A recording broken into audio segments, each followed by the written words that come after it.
Order, please. We'll get the proceedings underway, and before we do the daily routine, I'll mention the late debate topic under Rule 5.5. Therefore, it be resolved that the government increase funding to EIBI and is submitted by the honourable member from Annapolis. And that debate will take place at the moment of interruption at 6 o'clock. We'll start the daily routine, but perhaps before we do, I'll recognize the Honourable Leader of the Progressive Conservative Party on an introduction. Thank you very much, Mr. Speaker. And we did have the pleasure yesterday of welcoming to this House MLA-elect Morris Smith from the Antigonish riding, and we welcomed him. He was here to watch the proceedings and to receive our welcome. Today we have the second MLA-elect as a result of the by-election, Alan McMaster.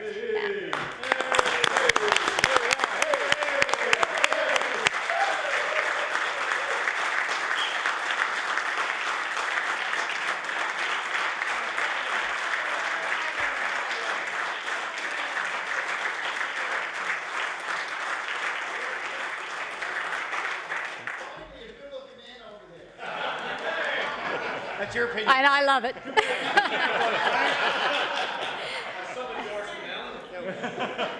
I do want to thank all members for welcoming Alan. Alan, as you know, is no stranger to government, having worked with as a staffer, and is very pleased to join us now, and will be joining us on the in the Legislative Assembly. He represents the area of Inverness. His home is in Judic. Okay, Brett and Lang. And he certainly has a good understanding of the issues in Inverness County, has his ear to the ground, understands the culture, understands the economy, understands the needs. And I welcome him to our caucus. He will be a great addition. He brings a financial background, which will be an asset to our caucus. And I look forward not only to his looks, but to working with him. Thank you.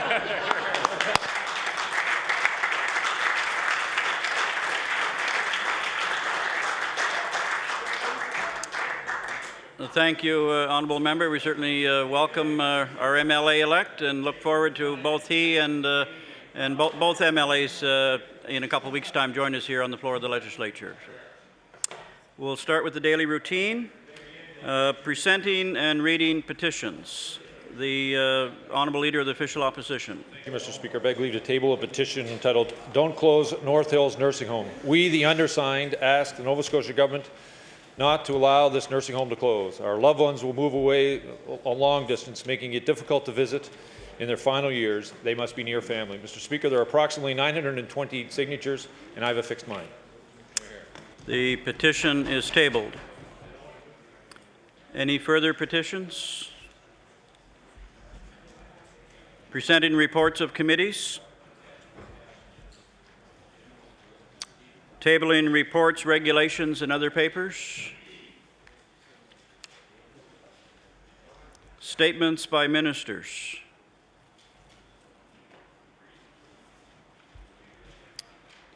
Government notices of motion. The Honourable Minister of Education. Thank you, Mr. Speaker. I have a couple of groups I'd like to introduce in the gallery, and perhaps, if with your permission, I could do one now and perhaps the other before I table a bill. Certainly. Thank you. The subject of my resolution is in the gallery, and I would ask him to stand. Graham Tompkins. He's here with his parents, Nancy Graham and Kelly Tompkins, if they would stand as well, and also his grandparents, Samuel and Marion Graham. And I ask everyone to give them a warm welcome.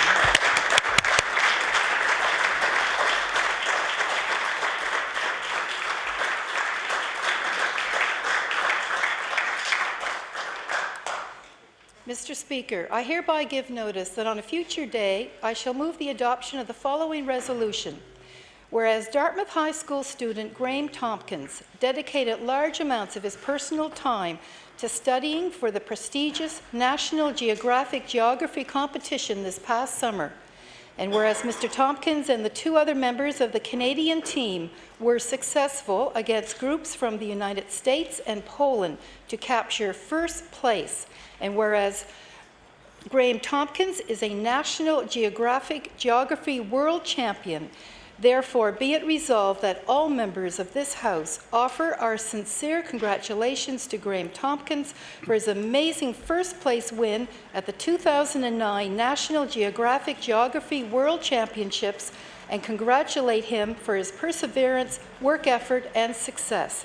Mr. Speaker, I request waiver of notice and passage without debate. There has been a request for waiver. Is it agreed? Agreed. All those in favor signify by saying aye. Aye. Those against say nay. The motion is carried.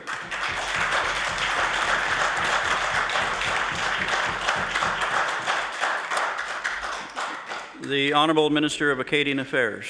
Thank you, Mr. Speaker. Monsieur le Président, à une date ultérieure, je demanderai l'adoption de la résolution suivante. Attendu que la Fédération acadienne de la Nouvelle-Écosse est un regroupement d'organismes régionaux, provinciaux et institutionnels d'expression française qui s'engage à promouvoir l'épanouissement et le développement global de la communauté acadienne et francophone de la Nouvelle-Écosse.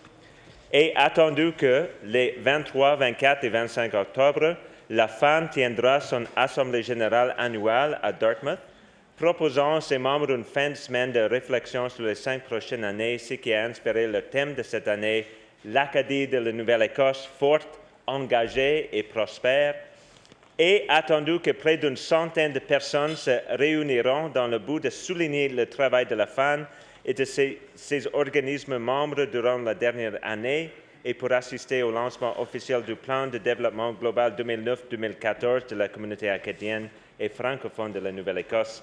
Par conséquent, qu'il soit résolu que tous les membres de cette Assemblée se joignent à moi pour féliciter la Fédération acadienne de la Nouvelle-Écosse pour son travail remarquable au cours de la dernière année et pour souhaiter une bonne Assemblée générale annuelle à tous ses membres. Monsieur le Président, je demande l'adoption de cette résolution sans préavis et sans débat. And Mr. Speaker, I will also table an English version of that resolution, the operative clause of which reads, "Therefore be it resolved that all members of the House join me in congratulating the Acadian Federation of Nova Scotia for their remarkable work throughout the year and wish all participants a successful annual general meeting." And Mr. Speaker, I request waiver of notice and passage without debate. There has been a request for waiver. Is it agreed? All those in favor signify by saying aye. Aye. Those against say nay. The motion is carried. The Honourable Minister of Tourism, Culture and Heritage. Thank you, Mr. Speaker. I hereby give notice that on a future day I should move the adoption of the following resolution. Whereas arts and culture make important contributions to the quality of life enjoyed by Nova Scotians and help to ensure that our stories and ideas influence national and global culture. And whereas the Cape Breton Centre for Craft and Design plays a critical role in nurturing the talent of craftspeople in Cape Breton and helping those artists reach wider and more diverse audiences, and whereas the Cape Breton Centre for Craft and Design has received the Sydney and Area Excellence and Business Award for the not-for-profit sector for demonstrating excellence in operations, contributing to the cause for not-for-profit organizations, following best practices, and showing strong growth in performance. Therefore, be it resolved that this House congratulate the Cape Breton Centre for Craft and Design on receiving this award, which recognizes the Sydney and Area Excellence and Business Award for the unique contribution it is making to creative excellence in Nova Scotia. Mr. Speaker, I ask for a waiver of notice and passage without debate. There has been a request for waiver. Is it agreed? All those in favor signify by saying aye. Aye. Those against say nay. The motion is carried. The Honourable the Premier. Thank you, Mr. Speaker. I hereby give notice that on a future day I shall move the adoption of the following resolution. Whereas the College of Registered Nurses of Nova Scotia is a recipient of one of the National Quality Institute's 2009 Canada Awards of Excellence, and whereas the Canada Awards of Excellence are presented annually since 1984 to private and public sector organizations recognizing outstanding achievements in the area of quality, customer service, and healthy workplace, and whereas the Canada Awards of Excellence will be presented to 22 recipients today in Toronto, Therefore, be it resolved that the members of the House congratulate the College of Registered Nurses of Nova Scotia for winning the prestigious Canada Award for Excellence and for their commitment to quality customer service and a healthy workplace. Mr. Speaker, I request waiver of notice and passage without debate. There has been a request for waiver. Is it agreed? All those in favor signify by saying aye. Aye. Those against say nay. The motion is carried.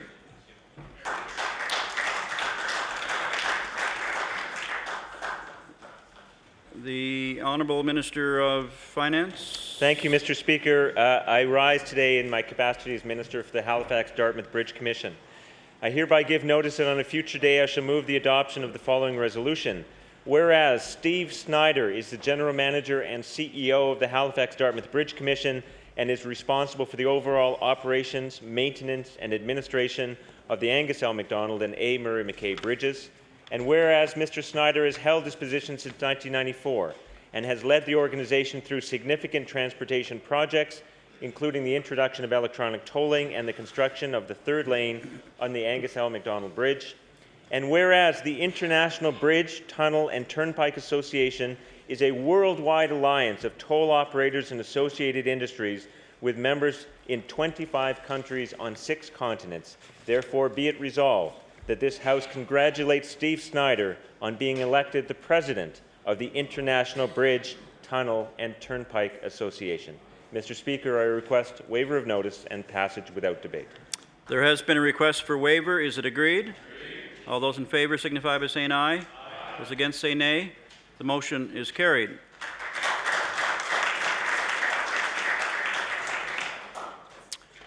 Introduction of bills. The Honourable Minister of Education.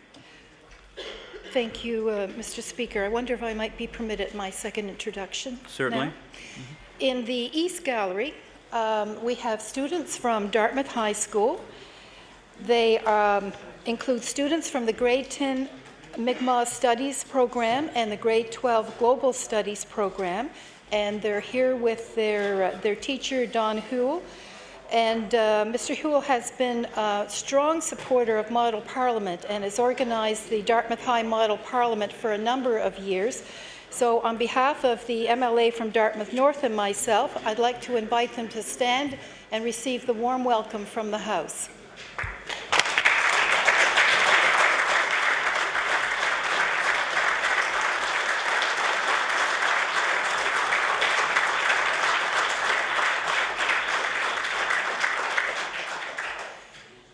Mr. Speaker, I beg leave to introduce a bill entitled An Act to Amend Chapter 340 of the Revised Statutes, 1989, the Pension Benefits Act. The Honourable Minister of Education, I guess is in Labour and Workforce Development, introduces a bill, an act to amend Chapter 340 of the Revised Statutes 1989, the Pension Benefits Act. Bill 48, entitled An Act to Amend Chapter 340, the Revised Statutes 1989, the Pension Benefits Act. Order this bill be read a second time on a future day. Any further bills?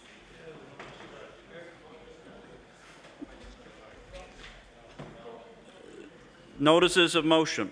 The Honourable Leader of the Official Opposition. Mr. Speaker, hereby give notice that on a future day I shall move the adoption of the following resolution. Whereas the official opposition has requested the Conflict of Interest Commissioner to re-examine the sale of the Minister of Fisheries and Agriculture's lobster boat and license and the possible conflict therein, and whereas Section 9 of the Ministerial Code of Conduct states that a resolution of the House of Assembly or a request of the Executive Council may call upon the Conflict of Interest Commissioner to investigate a complaint under code. And whereas the government has steadfastly claimed that there has been no wrongdoing on the part of the Minister of Fisheries and Agriculture, therefore be it resolved that all members of the House of Assembly unanimously endorse this resolution, thereby enabling the Conflict of Interest Commissioner to re-examine this case and consider all pertinent information provided and available. Mr. Speaker, I ask for waiver of notice and passage without debate. There has been a request for waiver. Is it agreed? Yes. I hear several noes. The motion is tabled. The Honourable Leader of the Progressive Conservative Party. Thank you, Mr. Speaker. I hereby give notice on a future day I shall move the adoption of the following resolution. Whereas the NHL Florida Panthers recently completed a training camp in Port Hawkesbury, and whereas the people of Inverness County embraced Canada's game and were treated to world-class hockey otherwise only witnessed on a Saturday night watching of Hockey Night in Canada, and whereas the Panthers were treated to legendary hospitality and warmth by this community and had the opportunity to prepare for the upcoming season in front of a crowd whose knowledge of and love for the sport is second to none, therefore be it resolved, all members of this House congratulate the town of Port Hawkesbury and the county of Inverness for successfully supporting such an impressive hockey event, and also encourage the Florida Panthers to return again next year. Mr. Speaker, I request waiver of notice, passage without debate. There has been a request for waiver. Is it agreed? All those in favour signify by saying aye. Aye. Those against say nay. The motion is carried. The honourable member for Pictou East. Thank you, Mr. Speaker. I hereby give notice that on a future day I shall move the adoption of the following resolution. Whereas Thorburn Consolidated School teachers Shelley McDonald and Carla McCachran introduced laptop technology with wireless access to all students and integrated it into the school curriculum. And whereas these educators were among 84 teachers to receive the Prime Minister's Award for Teaching Excellence at a ceremony October the 5th, 2009 in Ottawa, and whereas these awards recognize recipients for their ability to instill a love of learning through the use of technology. Therefore, be it resolved that the Nova Scotia Legislative Assembly congratulate Thorburn Consolidated teachers Shelley McDonald and Carla McCachran for receiving this honor and for their commitment to creative learning. Mr. Speaker, I request waiver of notice and passage without debate. There has been a request for waiver. Is it agreed? Agreed. All those in favour signify by saying aye. Aye. Those against say nay. The motion is carried. The Honourable Leader of the Official Opposition. Thank you, Mr. Speaker. Hereby give notice, and on a future day I shall move the adoption of the following resolution. Whereas one of Nova Scotia's earliest lighthouses, built in 1859 on the rugged coastline of Margarettsville in Annapolis County, is one of the few remaining beacons still flashing a warning to vessels traveling the Bay of Fundy. And whereas once powered by kerosene and now electricity, this powerful light has kept many ships from running aground on the rugged shoals off Margarettsville. And whereas while inspiring many artists, poets, and songwriters, and serving as a backdrop for many wedding photos, this seaside community is set to commemorate their beloved light. Therefore, be it resolved that the members of the House of Assembly join me in extending best wishes to Margarettsville and celebrating this legendary landmark. Mr. Speaker, I ask for waiver of notice and passage without debate. There has been a request for waiver. Is it agreed? Agreed. All those in favour signify by saying aye. Aye. Those against say nay. The motion is carried. The honourable member for Cape Breton West. Thank you, Mr. Speaker. Mr. Speaker, I hereby give notice that on a future date I shall move the adoption of the following resolution. Whereas the fact that the vast majority of new business startups fail within the first couple of years of operation makes the prospect of small business success far more impressive, and whereas Laguna Pools and Hot Tubs of Sydney River is quickly becoming the benchmark for business startups to follow, as they recently presented the Rising Star Award at the 20th Annual Sydney and Area Chamber of Commerce Excellence in Business Awards, and whereas the long hours of hard work, the professionalism, and the knowledgeable staff make Laguna Pools a deserving recipient of this impressive title. Therefore, be it resolved that all members of this House of Assembly congratulate the staff at Laguna Pools and Hot Tubs for winning the Rising Star Award and wish them many years of continued success. And Mr. Speaker, I'd ask for waiver of notice and passage without debate. There has been a request for waiver. Is it agreed? All those in favour signify by saying aye. Aye. Those against say nay. The motion is carried. The Honourable Minister of Agriculture. Thank you, Mr. Speaker. I hereby give notice that on a future day I shall move the adoption of the following resolution. Whereas Tom Parker of Enfield was a successful entrepreneur and founding member of the East Hants and District Chamber of Commerce, and whereas the East Hants and District Chamber of Commerce honors his memory with an annual award in his name to a local entrepreneur, and whereas on November 20th, 2009, Ms. Susan McDonnell of Catering Unlimited will be honored with the Tom Parker Award by the East Hants and District Chamber of Commerce. Therefore, be resolved this House of Assembly congratulates Susan McDonnell on being honoured with the Tom Parker Award and wishes her business great success in the future. And Mr. Speaker, I request waiver of notice and passage without. There has been a request for waiver. Is it agreed? All those in favour signify by saying aye. Those against say nay. The motion is carried.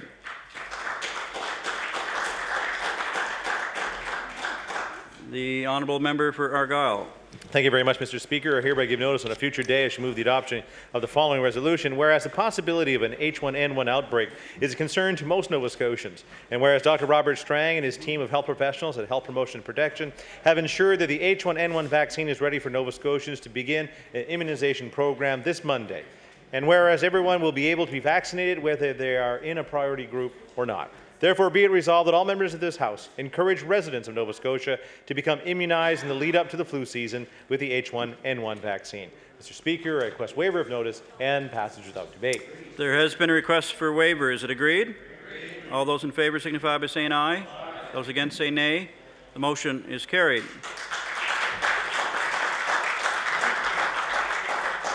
The honourable member for Halifax-Chebucto. Thank you, Mr. Speaker. I hereby give notice that on a future day I shall move the adoption of the following resolution. Whereas the continent of Africa has been severely affected by the HIV/AIDS pandemic, and whereas the Stephen Lewis Foundation has supported over 300 grassroots projects in sub-Saharan Africa, and whereas people across Nova Scotia and Canada have been taking part in the Dare to Remember campaign, therefore be it resolved that this House acknowledges the efforts of Nova Scotians as they help the Stephen Lewis Foundation in their effort to turn the tide of HIV/AIDS in Africa. Mr. Speaker, I request a waiver of notice and passage without debate. There has been a request for waiver. Is it agreed? All those in favour signify by saying aye. Those against say nay. The motion is carried. The honourable member for Halifax-Clayton Park. Thank you, Mr. Speaker. I hereby give notice that on a future day I shall move the adoption of the following resolution. Whereas many community groups and organizations in our province would not be able to continue their work without the commitment and dedication of volunteers, and whereas on May 24, 2009, the Halifax Mainland North Volunteer Recognition Committee held their annual Community Champions Awards dinner to recognize outstanding volunteers who consistently dedicate their time and effort to improving the lives of others. And whereas Tate Willows, co-president of Halifax West High School, has been recognized by the committee for her extraordinary commitment to volunteerism at her school, her church, and in the community. Therefore, be it resolved that members of this House congratulate Tate Willows for the tremendous contributions she makes in her community and wish her continued success in the future. Mr. Speaker, I ask for waiver of notice and passage without debate. There has been a request for waiver. Is it agreed? All those in favour signify by saying aye. Those against say nay. The motion is carried. The honourable member for Victoria the Lakes. Thank you, Mr. Speaker. Mr. Speaker, I hereby give notice that on a future date I shall move the adoption of the following resolution. Whereas the Peace Officer Exemplary Service Medal recognizes those persons who have dedicated themselves to preserving Canada's public safety through long and outstanding service, and whereas the awards are national in scope and are part of the Canadian Honours System in recognition of service rendered to the country, and whereas DFO Officer Henry Fitzgerald of Dingwall was recently presented his Exemplary Service Medal by Her Honour Mayanne Francis for 30 years of service. Therefore, be it resolved that all members of this House of Assembly congratulate Henry Fitzgerald on receiving this prestigious medal and thank him for his 30 years of service. Mr. Speaker, I request waiver of notice and passage without debate. There has been a request for waiver. Is it agreed? All those in favour signify by saying aye. Those against say nay. The motion is carried. The honourable member for Kings North. Thank you, Mr. Speaker. I hereby give notice that on a future day I shall move the adoption of the following resolution.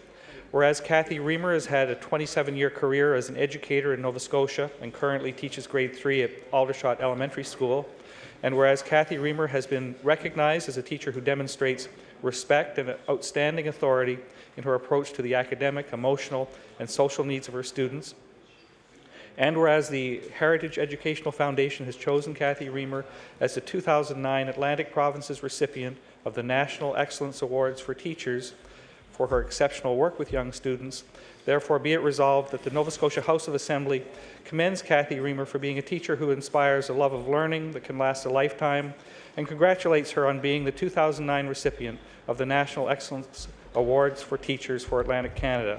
Mr. Speaker, I request waiver of notice and passage without debate. There has been a request for waiver. Is it agreed? All those in favour signify by saying aye. Aye. Those against say nay. The motion is carried. The honourable member for Kings West. Thank you, Mr. Speaker. Mr. Speaker, I hereby give notice on a future day I shall move the adoption of the following resolution.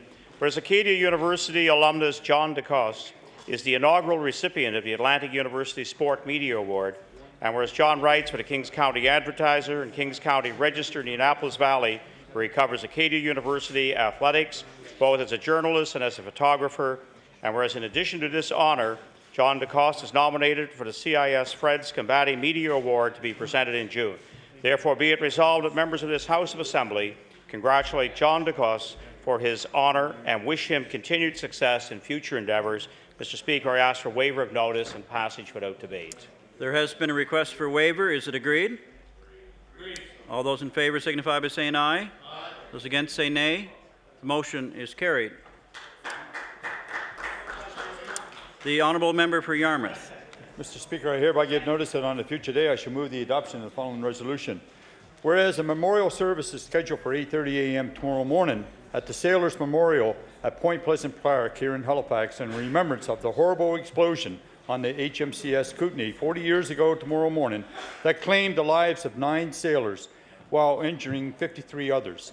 And whereas the temperature in the starboard gearbox on that fateful October 23rd morning in 1969 reached 650 Celsius, and whereas tomorrow's service 40 years later will remember the valiant actions of the crew aboard the HMCS Kootenay and the heroic actions of those involved, while also remembering the 9 brave soldiers who did not survive the explosion.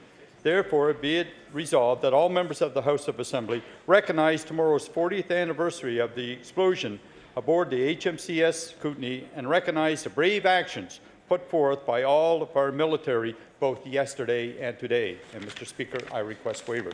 There has been a request for waiver. Is it agreed? Agreed. All those in favour signify by saying aye. Aye. Those against say nay. The motion is carried. The honourable member for Lunenburg. Thank you, Mr. Speaker. I hereby give notice that on a future day I shall move the adoption of the following resolution. Whereas October 2009 is Breast Cancer Month, Awareness Month, and whereas the staff of the Spa at 94 at Lunenburg Arms volunteered their skill to raise money for the Breast Cancer Foundation through the Spa for the Cure on Wednesday, October 8th, and whereas the Spa for the Cure event not only featured pink-themed spa services, but musical entertainment, stories from breast cancer survivors, and a nurse practitioner educating the group on breast exams. Therefore, be it resolved that this House of Assembly recognize the staff at Spa 94 in Lunenburg for their commitment to raise awareness in breast cancer and wish them luck in their future fundraising endeavours. Mr. Speaker, I request waiver of this notice and passage without debate. There has been a request for waiver. Is it agreed? Agreed. All those in favour signify by saying aye. Aye. Those against say nay. The motion is carried. The honourable member for Digby Annapolis. Thank you, Mr. Speaker. Mr. Speaker, I hereby give notice on a future day I shall move the adoption of the following resolution. Whereas time passes and memories fade, but Bear River Legion Branch 22 is building a walk of fame of those veterans not recognized in the past. And whereas the walk of fame will consist of a walkway with footstones and an arch whereupon the front will list the Navy, Army, Air Force, Merchant Marine, Peacekeeping Forces, the RCMP, and the rear will list all wars Canada took part in, including the war in Afghanistan, as well as the words, "Least we forget," written in both English and French. And whereas each marble footstone can hold 12 names where 104 veterans thus far will be recognized, and those wishing to put a name on a stone can do so for a small fee. Therefore, be it resolved that the members of the House of Assembly recognize Bear River Legion Branch 22 for their efforts to commemorate their veterans and wish them well with this endeavour. Mr. Speaker, I ask for waiver of notice and passage without debate. There has been a request for waiver. Is it agreed? All those in favour signify by saying aye. Those against say nay. The motion is carried.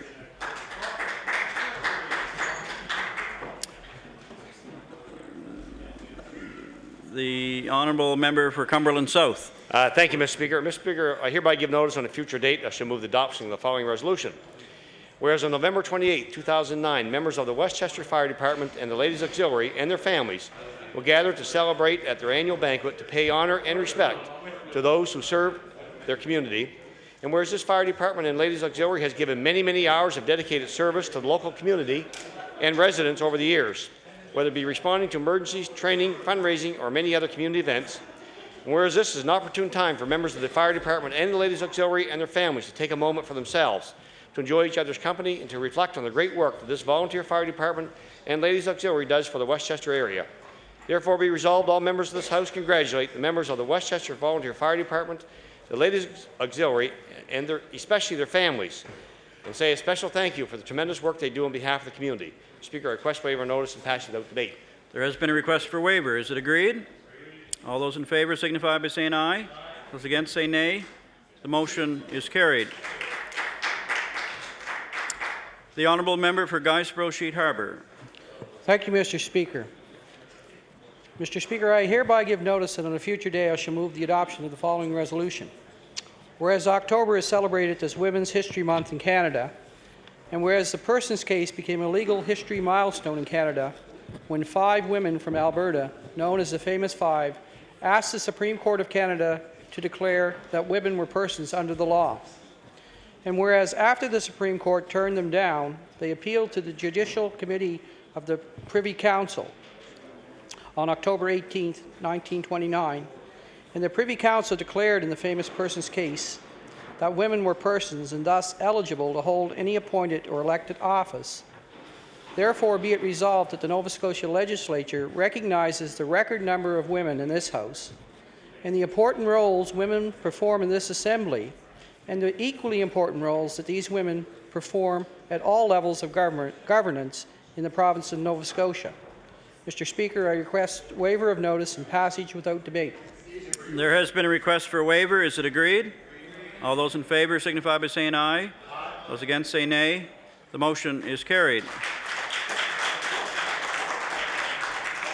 The honourable member for Bedford Birch Cove. Mr. Speaker, I hereby give notice that on a future day I shall move the adoption of the following resolution.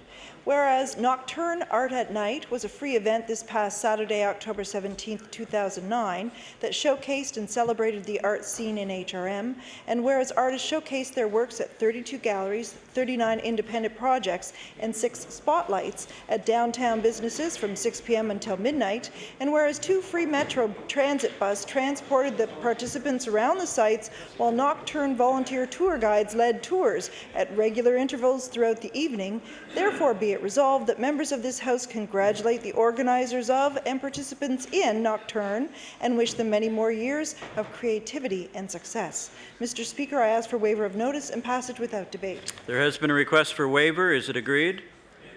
All those in favour signify by saying aye. Those against say nay. The motion is carried. The honourable member for Cape Breton North. Yes, thank you, Mr. Speaker. I hereby give notice that on a future date I shall move the adoption of the following resolution. Whereas members of the Bador Seniors and Pensioners Club is a vibrant, active organization engaging seniors in healthy lifestyles and social activities while providing services to the public, and whereas the Bador Seniors and Pensioners Club has embarked on upgrading their facility in partnership with the Cape Breton County Economic Development Authority, and whereas program activities will be enhanced through the installation of new floor and other improvements complementing annual upgrades to the facility, ensuring seniors and the community have a quality, safe place to gather. Therefore be it resolved that all members of this House recognize Club President Emerson Jessen, his executive and members for their enthusiasm, spirit, and dedication to the well-being of seniors in the area. Mr. Speaker, I request waiver of notice and passage without debate. There has been a request for waiver. Is it agreed? All those in favour signify by saying aye. Those against say nay. The motion is carried.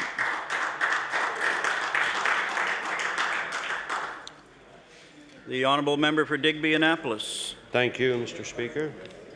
Mr. Speaker, I hereby give notice that on a future day I shall move the adoption of the following resolution. Whereas residents of Digby Neck and the Islands are understandably upset at the loss of a nurse practitioner who very much cared for the well-being of residents in her community. And whereas there are strong feelings amongst the community members that her employment was not continued because she dared to stand up and speak out for the health and well-being of the community members she served. And whereas we live in a country where standing up and speaking out should be celebrated and not penalized. Therefore, be it resolved that the Minister of Health review Digby Neck and the Islands situation very carefully, take appropriate action, and commit herself to ensuring that if any health worker wants to speak out, they will be respected and heard. Mr. Speaker, I ask for waiver of notice and passage without debate. There has been a request for waiver. Is it agreed? I hear several noes. The motion is tabled. The Honourable Leader of the Progressive Conservative Party. Thank you, Mr. Speaker. I hereby give notice on a future day I shall move the adoption of the following resolution. Whereas Cheryl Meisner of Blandford was recently named the Cleves Source for Sports New Balance Individual Female Athlete of the Month by Sport Nova Scotia, and whereas 27-year-old Cheryl is an equestrian rider and recently took part in an international classic in Quebec, where she placed first in 2 events, giving her another chance to enter the 2010 World Equestrian Games in Kentucky. And whereas being named Athlete of the Month is nothing new for Cheryl, as it marks the 3rd time she's captured the Cleves New Balance Award. Therefore, be it resolved, all members of this House of Assembly recognize the outstanding athletic talent being demonstrated by Cheryl Meisner of Blandford as she strives to compete in Kentucky in 2010 and also has her sights set on Olympics in London in 2012. Mr. Speaker, I request waiver of notice, passage without debate. There has been a request for waiver. Is it agreed? All those in favour signify by saying aye. Those against say nay. The motion is carried.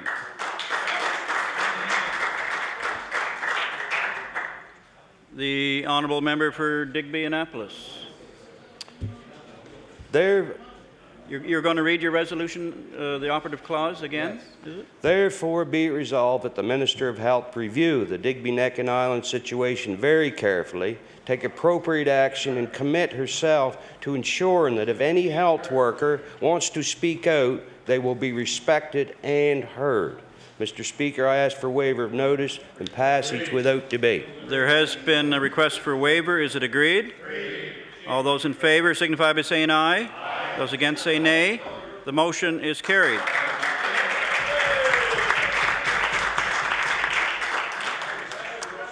The honourable member for Cape Breton West.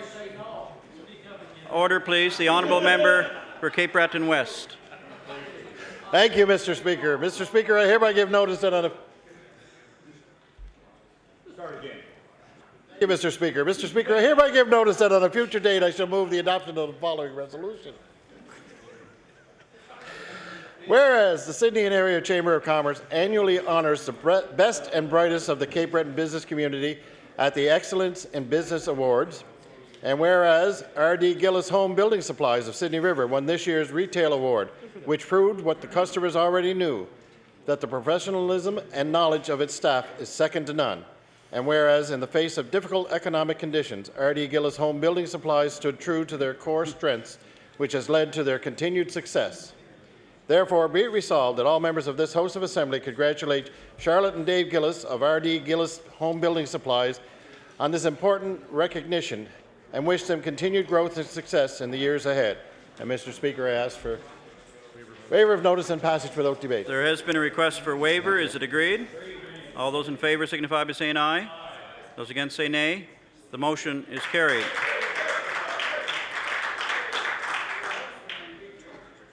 The honourable member for Halifax Clayton Park. Speaker, I hereby give notice that on a future day I shall move the adoption of the following resolution. Whereas Easter Seals Nova Scotia is a local charity serving 152,000 Nova Scotians with physical disabilities, and whereas during their 78-year history the organization has undergone a number of name changes and since 1985 has also been known as the Abilities Foundation of Nova Scotia.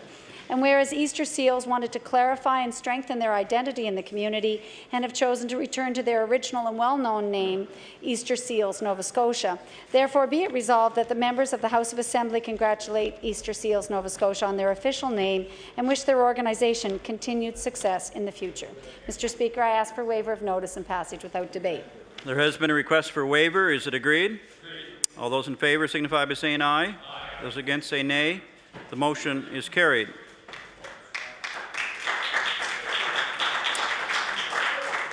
The honourable member for Cumberland South. Thank you, Mr. Speaker. I hereby give notice that on a future day I shall move the adoption of the following resolution.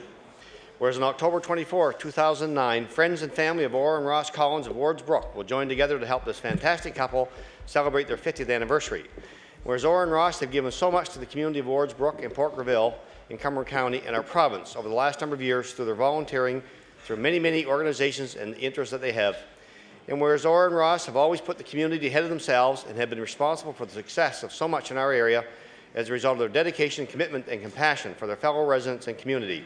Therefore, be resolved all members of the Nova Scotia Legislature congratulate Orr and Ross Collins as they celebrate their 50th anniversary, and we wish them many more years of health and happiness. Mr. Speaker, I request waiver of notice and pass without debate. There has been a request for waiver. Is it agreed? Agreed. All those in favour signify by saying aye. Aye. Those against say nay. The motion is carried. The honourable member for Victoria the Lakes. Mr. Speaker, I hereby give notice that on a future date I shall move the adoption of the following resolution. Whereas the Peace Officer Exemplary Service Medal recognises those persons who have dedicated themselves to preserving Canada's public safety through long and outstanding service, and whereas the awards are national in scope and are part of the Canadian honour system in recognition of service rendered to the country, and whereas DFO Officer Bill Higgins of Christmas Island was recently presented his Exemplary Service Medal by Her Honour May Ann Francis for 35 years of service. Therefore, be it resolved that all members of this House of Assembly congratulate Bill Higgins on receiving this prestigious medal and thank him for his 35 years of service. Mr. Speaker, I request waiver of notice and passage without debate. There has been a request for waiver. Is it agreed? Agreed. All those in favour signify by saying aye. Aye. Those against say nay. The motion is carried.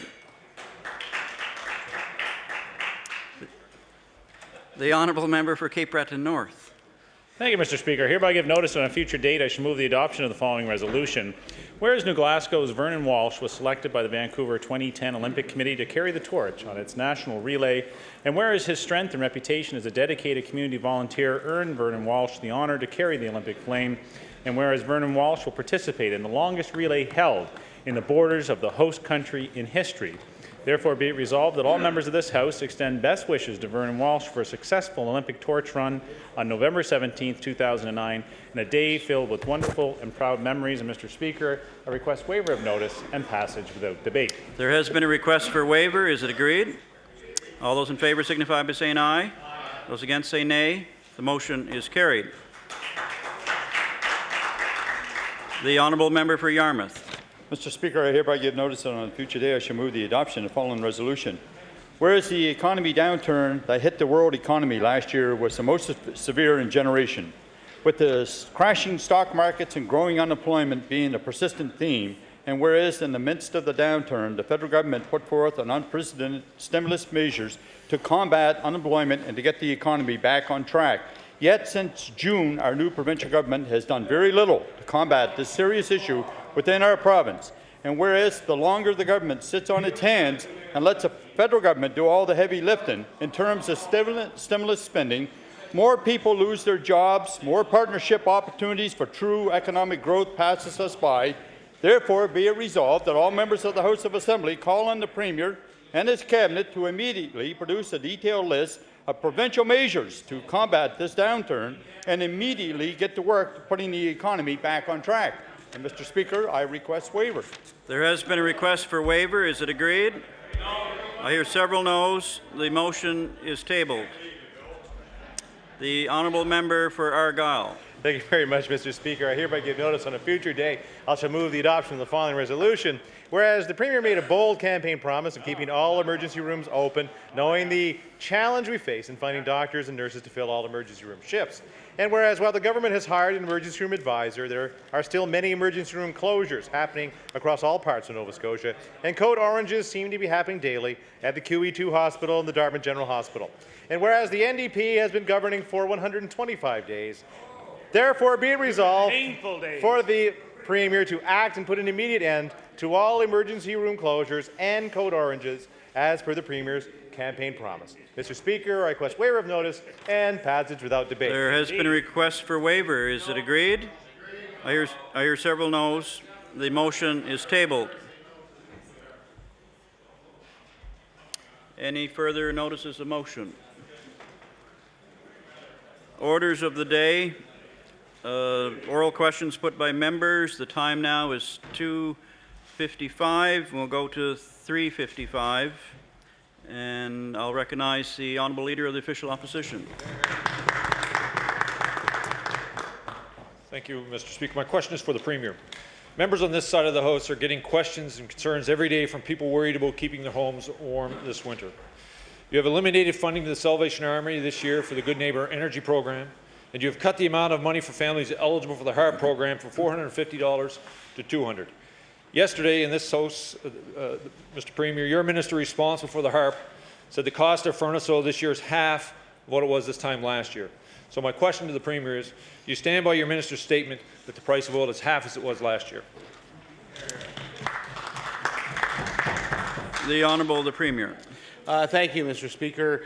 What I will say to the member opposite is that we are administering the program as it was inherited from the former government. What this budget does, Mr. Speaker, is it ensures that as many people as possible will receive assistance under the program. It does adjust the program to account for the fact that the price of oil has gone down and the price of electricity has gone up, so the program has been rebalanced to make sure that people are treated fairly. Thank you. The Honourable Leader of the Official Opposition on your first supplementary. Thank you, Mr. Speaker. This is your budget and your program. Mr. Speaker, well, of course, the Minister of Serving Nova Scotia had it wrong. The price of oil is about 30% lower and now is on the rise, the way it does every year as we enter into the winter season. So she had it wrong, Mr. Premier. So my question to the Premier, since this false information was the basis for reducing the amount of money for families, will you correct the information, your minister, in this mistake by your government, and reinstate the $450 to help those families who need our help? The Honourable the Premier. Thank you, Mr. Speaker. We're pleased with the improvements that have been brought about in the program. It ensures that people who are heating with electricity will have a bigger portion of what they pay covered. Because of the decrease in the amount in the price of oil, that naturally enough has been adjusted downward, Mr. Speaker. We're confident that this is the program that will deliver the greatest amount of benefit to the greatest amount of our citizens. The Honourable Leader of the Official Opposition on your final supplementary. Thank you, Mr. Speaker. Mr. Speaker, to the Premier, the information that you're using is wrong. The price of oil has continued to rise now, and the information that you and your minister and your government are using is wrong, and you're punishing those Nova Scotians who are heating their home with oil and those Nova Scotians who need our help the most. The price of furnace oil wasn't the only thing the minister got wrong. She said the program reflects the fact that oil has gone down, but the price of electricity has gone up. She says the program reflects that. But what she didn't say is that more than 60% of families in Nova Scotia heat with oil, and that most homes that heat with electricity have a second heating source. So my question to the Premier, now that you know the facts, how can you justify slashing the rebate to families from $450 to $200, a 60% reduction? The Honourable the Premier. Thank you, Mr. Speaker. I just reiterate for the Leader of the Official Opposition that the program is designed to deliver the greatest amount of benefit to the greatest amount of people. That's what the rebalancing of the program does. We're very happy with the design of the program.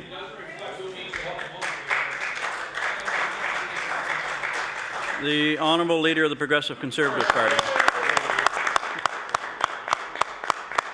Mr. Speaker, my question through you is to the Minister of Education. 23 months ago, in November 2007, a task force was formed to lay the groundwork for a multi-year funding agreement for Nova Scotia's public libraries. The task force completed the report late in 2008 and developed an MOU with the Department of Education. My question to the Minister is this: what progress has your government made with the MOU since taking office in June 9th? The Honourable Minister of Education. Thank you, Mr. Speaker, and I thank the honourable member for her question. This is something that the department has been studying very carefully. I've had meetings with the library boards, representatives from the Library Board Association, and I've accepted an invitation to speak to a major library conference in Yarmouth this weekend. And I will be announcing the next steps in terms of the recommendations to government at that time. Thank you.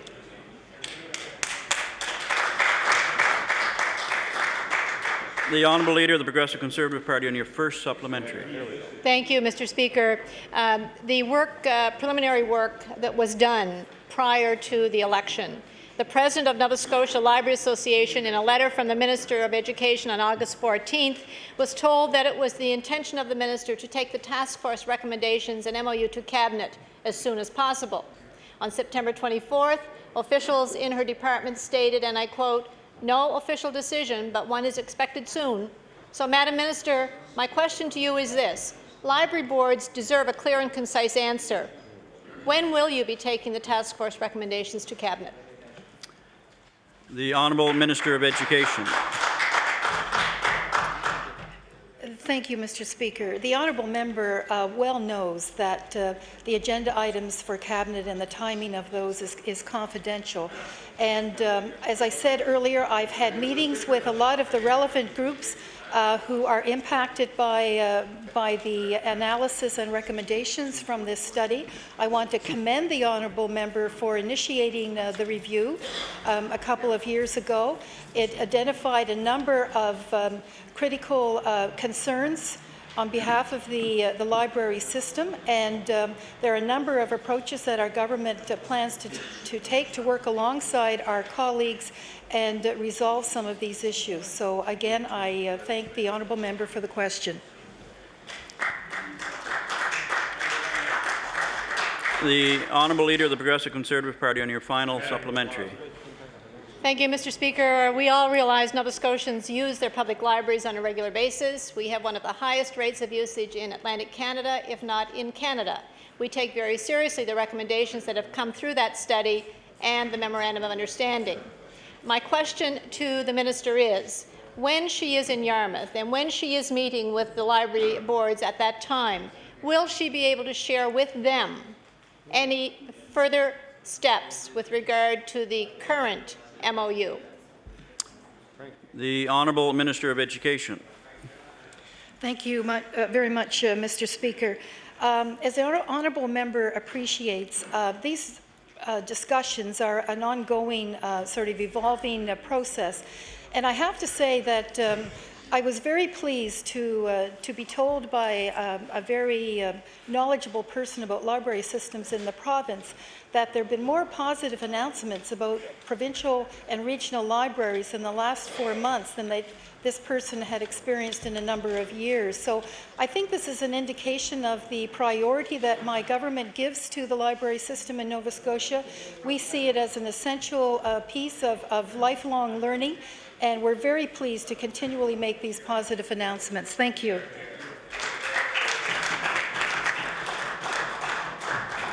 The Honourable Member from Glace Bay. Thank you, Mr. Speaker. Mr. Speaker, my question is for the Premier. Mr. Speaker, we have brought it to your attention that the price of oil in Nova Scotia is actually rising, and we know the majority of people in Nova Scotia heat their homes with oil. And we know that the cut in the home heating rebate is going to hurt Nova Scotia families.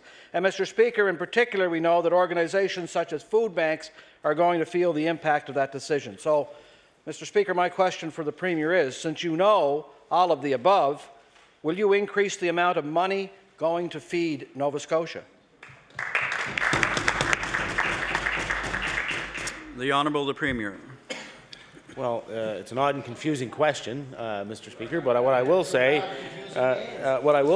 is that the design of the program for the heating assistance rebate plan is designed to deliver the greatest amount of benefit to the broadest number of families in the province. That's what it's designed to do, and I have confidence that that is what it will do. The honourable member for Glace Bay on your first supplementary. Thank you, Mr. Speaker. Let me clear up the Premier's confusion, Mr. Speaker. Mr. Speaker, we know that the government's decision is downloading the problem of cold and hungry Nova Scotians to food banks and churches and other charities, food banks such as the Chesapeake Food Bank that are telling us people are going to suffer. Edie Rossiter there, who runs the food bank, says many of her clients depended on the $450 to help them make it through the winter. So my question to the Premier is, Mr. Speaker, because of all of that, is the government going to increase the funding that it's going to give to food banks in Nova Scotia? The Honourable the Premier.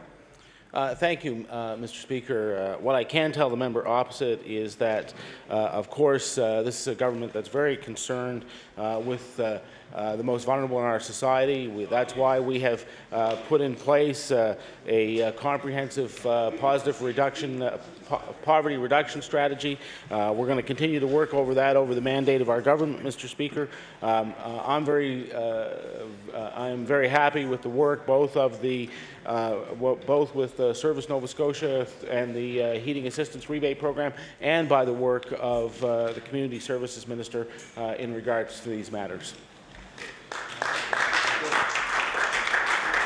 The honourable member for Glace Bay on your final supplementary. Well, you know, Mr. Speaker, they used to say that Tory times are hard times. They might have to take a look at changing that saying right now, Mr. Speaker, when the people who have been hurt by this government's decision land on the doorsteps of the food banks in this province and knock on the doors of community services departments, Mr. Speaker. My question for the Premier is, what are you going to tell those people? Where are you going to send those people to get home heating oil this winter, and where are you going to tell them to go, Mr. Premier? The Honourable the Premier. Thank you, Mr. Speaker. There is a broad range of programming through the various departments that I've already set out for the members opposite. They're perfectly well aware of this, Mr. Speaker, and I know that in my office, I continue to work hard not only with the government agencies that exist, but also with all of the other charitable organizations that are there to ensure that whenever someone comes to our doors, that they get the assistance that they need.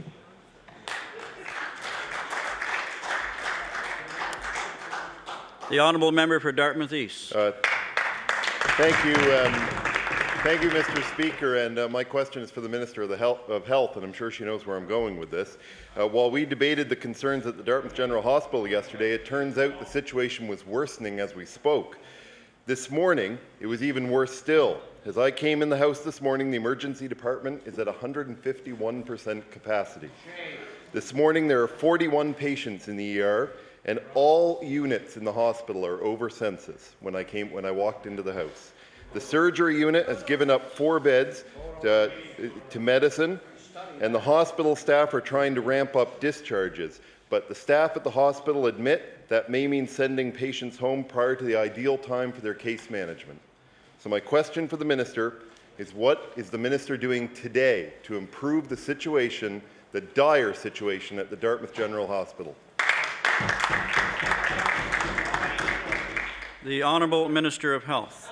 Thank you very much, Mr. Speaker. Well, Mr. Speaker, I'm here in my place being accountable, and this is the way the system works, Mr. Speaker. We have an opportunity to talk about what the government has been doing. And, Mr. Speaker, in the 4 months that I've been Minister of Health, we've hired an emergency room advisor who is on the job right now, Mr. Speaker, as we speak. Mr. Speaker, additionally, district health authorities have greater flexibility in the financial arrangements to be able to hire locums and other professionals to go into emergency departments. We're working to open the long-term beds that are coming very shortly, Mr. Speaker. In the early months of 2010, we'll see additional long-term care capacity added into the District Health Authority. This will allow people who are in hospital and unable to be discharged into the community to leave so that beds will open up, Mr. Speaker. The honourable member from Dartmouth East on your first supplementary. Thank you, Mr. Speaker. And you know, yesterday in our remarks here, I suggested that I believe the Premier and the Minister of the Health care about the situation, but it's becoming increasingly clear the Minister of Health does not understand how dire the situation is at the Dartmouth General, because these are the same responses she's been giving to 2 weeks to my questions, and the hospital is getting worse, and health professionals are now openly saying they cannot cope with the current demands, and they are concerned about the daily situation and are concerned about it getting worse with a possible flu outbreak in the coming winter.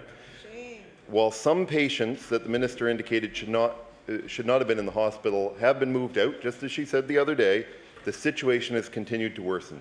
So will the minister provide emergency funding to the Dartmouth General to open additional beds on existing wards to help alleviate the almost daily overcrowding at the Dartmouth General? The Honourable Minister of Health. Mr. Speaker, this government made a commitment to have an emergency department protection fund with $3 million to be used very strategically to open beds, and part of the consideration with the Dartmouth General Hospital will be looking at whether or not some portion of that fund would be used to strategically open beds there. Mr. Speaker, this is not the only emergency department that experiences these difficulties, and with Dr. Ross we will have some measures and move forward on those as soon as we've confirmed the best place to invest our resources, Mr. Speaker.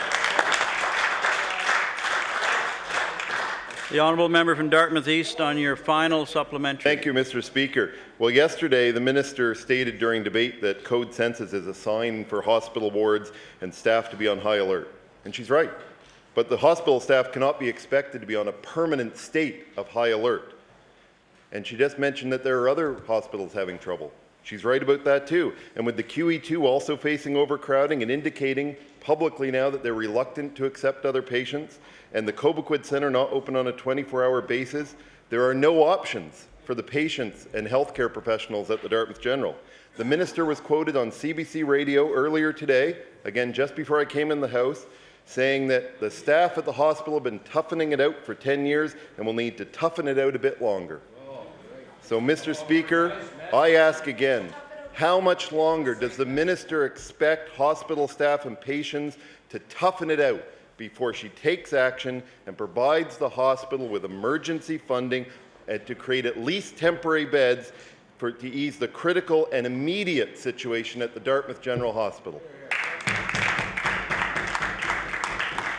The Honourable Minister of Health. Thank you very much, Mr. Speaker. Mr. Speaker, that honourable member yesterday acknowledged himself in this House that we did not have the health human resources to staff some of the existing services, Mr. Speaker. The idea that you can open temporary beds immediately, Mr. Speaker, is just a non-starter, Mr. Speaker. You cannot open beds without having adequate staff and a plan, Mr. Speaker. So order, please. Order. The Honourable Minister of Health has the floor. And Mr. Speaker, the former member of Health indicated that this was a chronic problem that their government was unable to deal with over a 10-year period. Mr. Speaker, in the 4 months that we've been on the job, we're getting expert advice. We've already started the discussions with the Department of Community Services to get better placements for people who get caught in hospital beds who require community placements.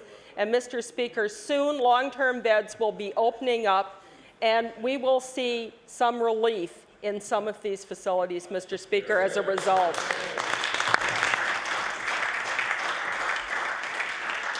The honourable member for Argyll.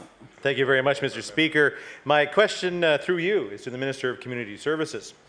Bonnie Lee Farm near Chester is a facility committed to empowering special needs individuals, providing opportunities to experience faith, self-respect, love for one another, dignity, integrity, productivity, and responsible community living. Mr. Speaker, this organization wrote to the Minister in June 2009 requesting assistance for an expansion to their facility that would generate income and create 2 new jobs. They received no answer to the letter until it was brought to this government's attention by one of our staff in September. The Minister then asked for her staff to meet with Bonnie Lee Farms. My question to the Minister, Mr. Speaker, is who attended the meeting at the facility in her constituency? The Honourable Minister of Community Services. Thank you, Mr. Speaker. And to the honourable member, firstly, the facts are wrong. I was to an event at the Bonnie Lee and spoke with the executive director there about this particular project. From there, I had senior staff meeting with the executive director of the Bonnie Lee. Thank you.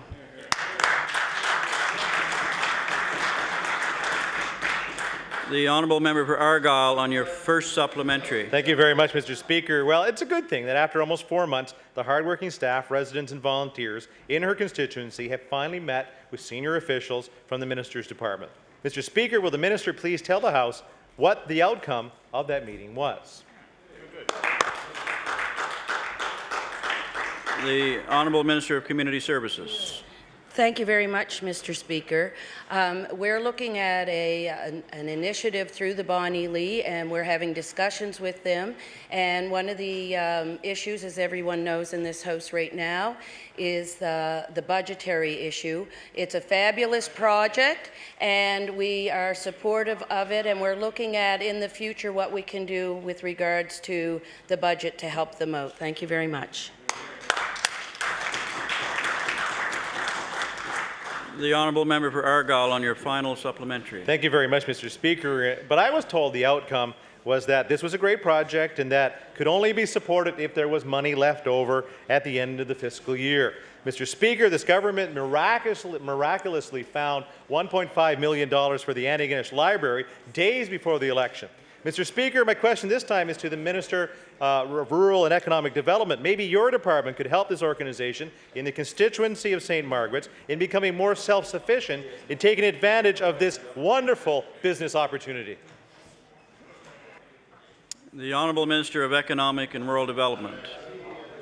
Thank you, Mr. Speaker. And as Minister of Economic and Rural Development, we are more than willing to look at anything pertaining to the business of government.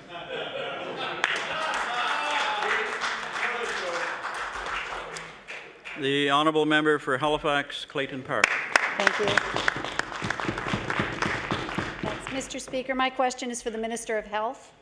As we are all aware in this House, autism spectrum disorder affects how a child's social and communication abilities develop. Without early treatment, the ability of a child to function in his or her family, in child care, and eventually in our school system becomes more challenging. An investment in early intervention, specifically Nova Scotia's EIBI program, not only provides immediate benefits to both the child and the family, but will also reduce the cost ultimately to the education system. My question to the Minister is, will the Minister please confirm the budget allocated to EIBI this fiscal year and indicate whether this represents an increase, a decrease, or no change at all from last year? The Honourable Minister of Health. Thank you very much, Mr. Speaker. Mr. Speaker, it would have been probably better had the honourable member raised this question during budget estimates when we were going through line by line, and I had that huge binder outlining exactly what was being spent for various programs. Mr. Speaker, we spend $3.4 billion in the Department of Health. Mr. Speaker, to the best of my knowledge, the budgetary line item for EIBI remains constant this year over last year, but I can't say that with absolute certainty. That is my recall. I would be happy to check into that for the honourable member. The honourable member for Halifax Clayton Park on your first supplementary. Thank you very much, and I'd appreciate receiving the figure when the minister is able to. Well over a year ago, a report was produced on the effectiveness of Nova Scotia's EIBI program, and as we know, the report was extremely positive. The program does work, Mr. Speaker. Families hoping to access the program this year, however, must enter a lottery, and that has been a system that's been in place for some time. So the access to the program is limited to those few who are lucky enough to have their name drawn. Imagine the stress for families who are not so lucky as their name goes back into the pot and they have to wait another year wondering whether or not their child will receive any help. And Mr. Speaker, I stress that, and the minister knows, that the earlier we can intervene and provide help for children with autism spectrum disorder, the more successful that intervention and help is. My question to the minister is, could the minister please tell me how many children received the funding this year and how many are still in the waiting line for next year? The Honourable Minister of Health. Thank you very much, Mr. Speaker. Mr. Speaker, I am very aware of the evaluation that has been done of this particular form of treatment for children with autism. The results have been very encouraging, Mr. Speaker. Mr. Speaker, only yesterday or the day before, I was sharing with my colleague, the Minister of Finance, an email I had from a parent whose son has benefited greatly from this program, and I was saying to the Honourable Minister of Finance that these are the kinds of emails that the Health Minister likes to receive. They were very positive in terms of the services that this family had received through the Department of Health. And Mr. Speaker, we will continue to work toward the day when all of the children with autism syndrome have access to this, this treatment, Mr. Speaker.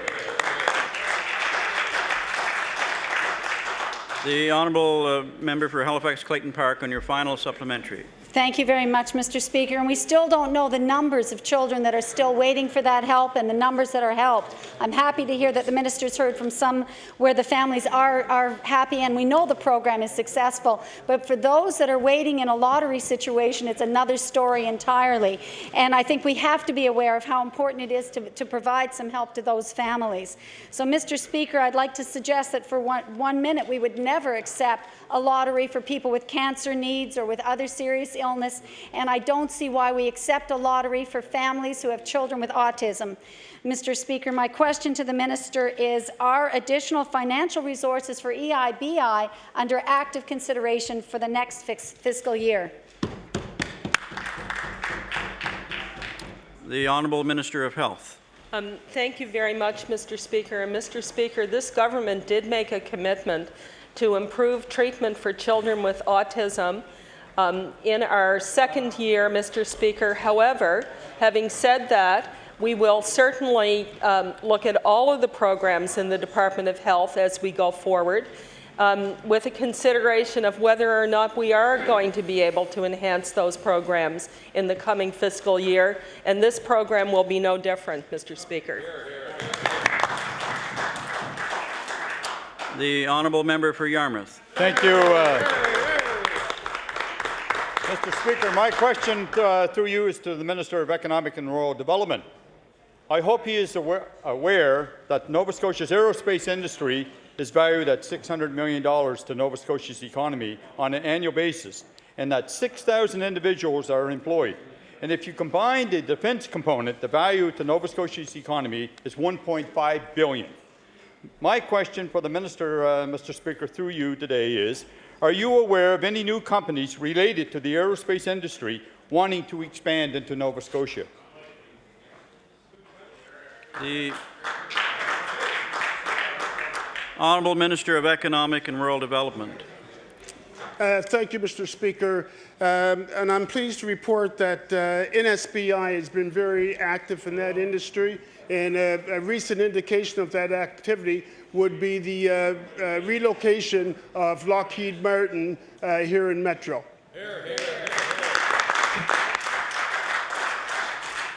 The Honourable Member for Yarmouth on your first supplementary. Well, Mr. Speaker, that's the answer. I at least got an answer, I guess. I was expecting to hear about Experion that wants to locate in Nova Scotia, Mr. Speaker. They want to put a plan in my community of Yarmouth. They made the announcement a year ago. They wanted some funding to assist them. But a company that is under the minister's jurisdiction, Composites Atlantic, that is owned by the taxpayers of this province, 50%, under that minister's jurisdiction, wants to partner with Experion from Europe, and they want to put a factory in our community for upwards to 300 employees. So, Mr. Speaker, my question to the minister, are you aware of this file, and have you read anything onto it yet? The Honourable Minister of Economic and Rural Development. Thank you, Mr. Speaker. I'm surprised at the question, and actually, there have been a couple of meetings. I've actually, after taking on the portfolio of Minister of Economic and Rural Development, I had visited composites. I had a tour. We had a tour. I visited the facility along with my deputy minister, other members of staff, NSBI. We are working well with Composites Atlantic, and we will continue to work. We will continue to work with Composites as they work through some things. As they work through some things in expansion of their own company, Mr. Speaker.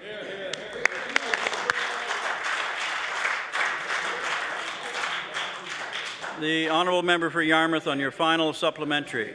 Mr. Speaker, since this do-nothing party has come to office, that company, the job losses they've had at Composites Atlantic in this province, Mr. Speaker, there's an opportunity here to grow the economy of Nova Scotia. Experion has showed an interest in this province. They put the money up. They've showed that they have the financial means to put approximately 3 more factories in this province. Mr. Speaker, EADS has already let it be known that they want to sell Composites Atlantic. That minister is responsible for Composites Atlantic. I'm asking that minister today, for all Nova Scotians, what are you doing for that company to make sure the investment the taxpayers of Nova Scotia has put into Composites Atlantic is secured and we expand the jobs in this province?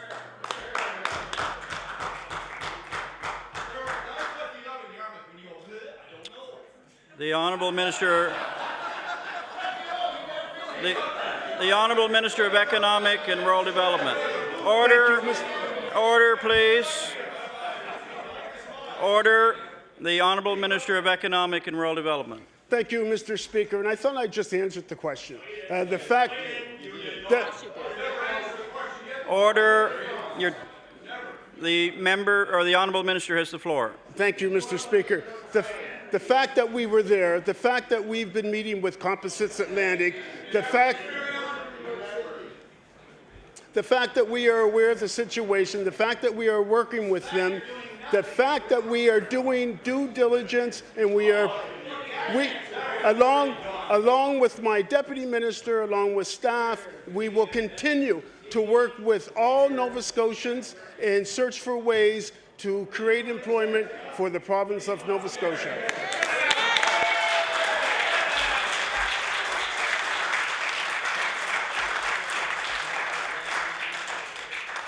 The Honourable Member for Cape Breton South. Thank you very much, Mr. Speaker. Mr. Speaker, today my question is for the Minister of Community Services. Mr. Speaker, earlier this week the Minister read a resolution commending Nova Scotia's 800 foster families and encouraging more families to open their hearts and homes to children in need. That, Mr. Speaker, was a great resolution. But, Mr. Speaker, this resolution in honour of Foster Family Appreciation Week isn't enough. This government must show it values the community contributions foster parents make by ensuring that per diem rates are enough to adequately provide for foster children. My question to the Minister, will the Minister take action and raise foster parent per diem rates rather than simply commend foster families for their work?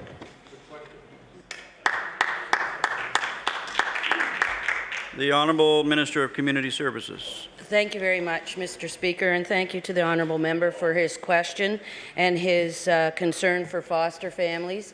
In community services and with this government, we certainly value what the foster families do for us and how they contribute to the lives of children that need that type of help. And it is very important to us, and it is something that is on our radar screen in terms of the budgetary pressures that we face. But we do know that it is a vitally important role in this province, and we appreciate it. Thank you.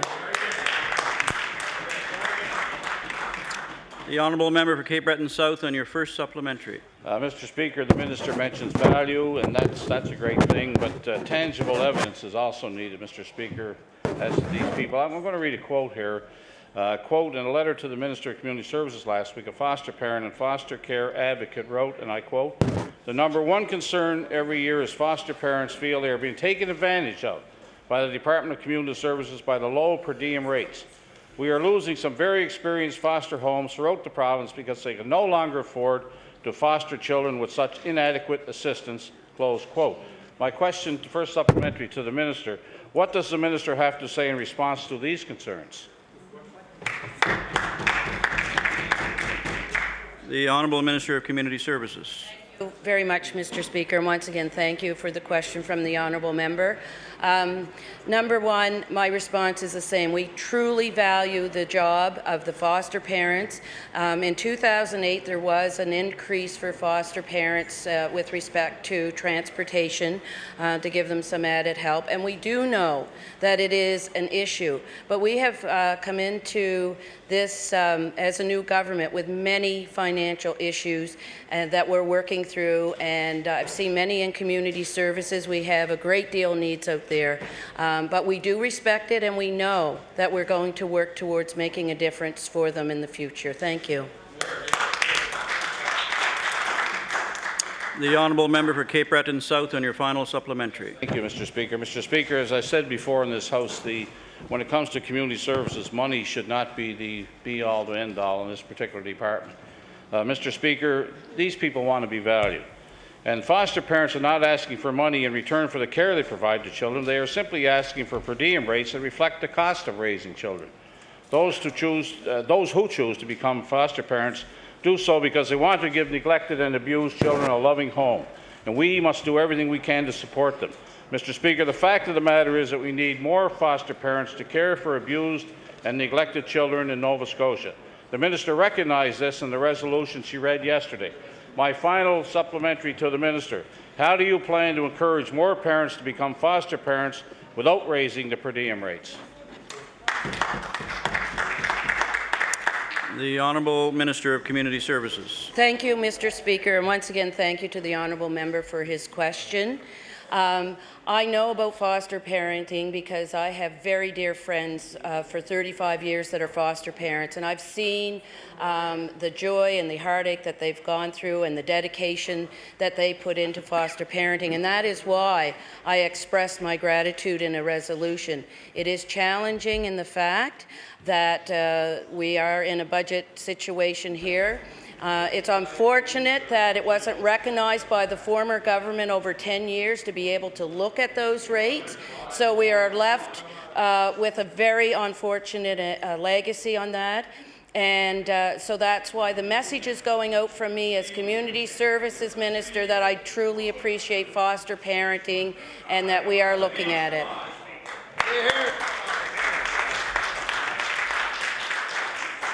The honourable member for Cape Breton North. Thank you, Mr. Speaker. My question through you is to the Minister of Economic and Rural Development. Yesterday during question period, the Minister once again dismissed concerns and issues in Cape Breton.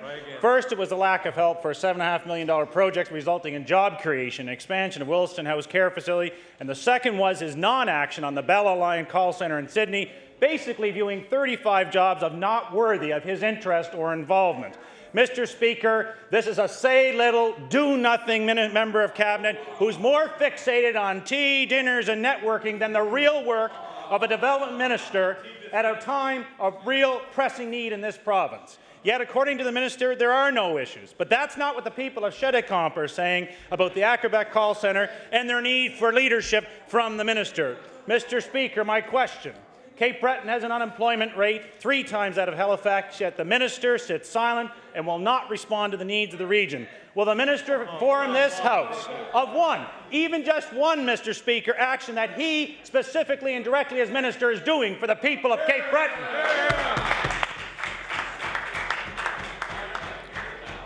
The Honourable Minister of Economic and Rural Development.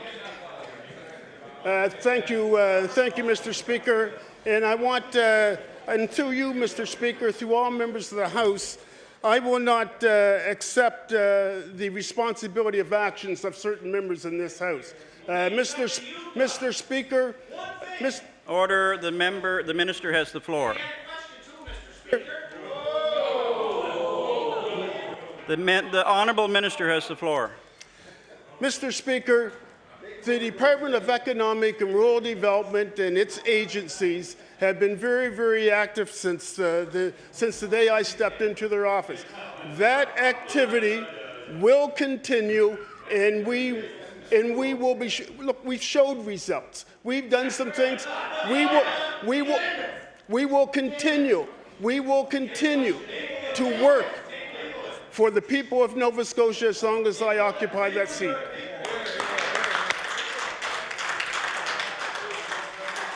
The Honourable Member for Cape Breton North on your first supplementary. Have it, Mr. Speaker. Minister Doolittle is at it again, doing nothing and doing little for the people of this province when they have a mandate and agenda. Mr. Speaker, the minister has had more than enough time to get up to speed on the real issues affecting real people who once thought the NDP were sincere in helping our economy. Issue after issue has been coming forward only to have the door closed or slammed on them by this government. The total failure of this government and the betrayal of the people of Cape Breton is further evidence of the government's putting the interest of one region of Nova Scotia against another. Mr. Speaker, will the minister inform this House what, if anything, he plans to do to take action to support economic recovery in Nova Scotia? The Honourable Minister of Economic and Rural Development. Thank you, Mr. Speaker. And I must say, Mr. Speaker, it's some restraint on my part that I don't want to.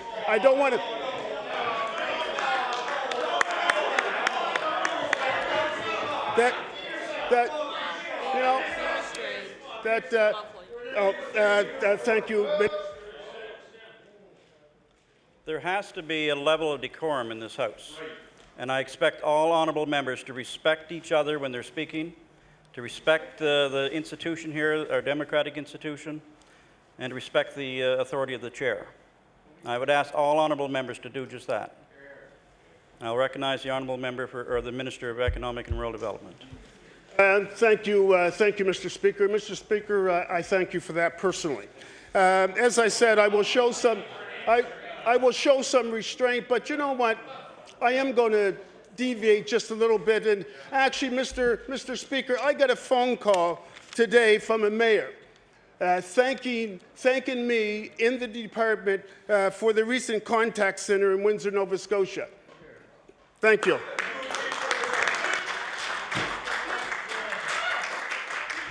The Honourable Member for Cape Breton. The Honourable Member of Cape Breton North on your final supplementary. And thank you very much, Mr. Speaker. And part of the problem here is when questions that are very clear are being asked for a decisive answer and there's nothing coming back, then, Mr. Speaker, Nova Scotians really get an answer from that minister. Mr. Speaker, again, it's been 4 months now, and Nova Scotians are suffering through a say-anything, do-nothing government, and we're seeing evidence of that here today. Mr. Speaker, since the minister can't perform his duties and get anything done for Cape Breton's economy, will the Premier explain what he's doing for the Cape Breton economy, and why doesn't he put a minister in place who will actually do what is required for economic and rural development in this province? Hear, hear, hear, hear. The Honourable the Premier. Thank you very much, Mr. Speaker. I want to assure the member from Cape Breton North that for the first time in almost 10 years, the Department of Economic Development has a minister who is actively seeking investment, not just in mainland Nova Scotia, but in Cape Breton They're going to he represents all of the province. He meets regularly not only with new businesses that are coming into this province, and Mr. Speaker, I want to congratulate him because I don't know if you know this or not. Do you know, Mr. Speaker, that the unemployment rate in Halifax is 30% lower than Toronto, Mr. Speaker? This, Mr. Speaker, is the product of the work that's being done by this Minister of Economic Development.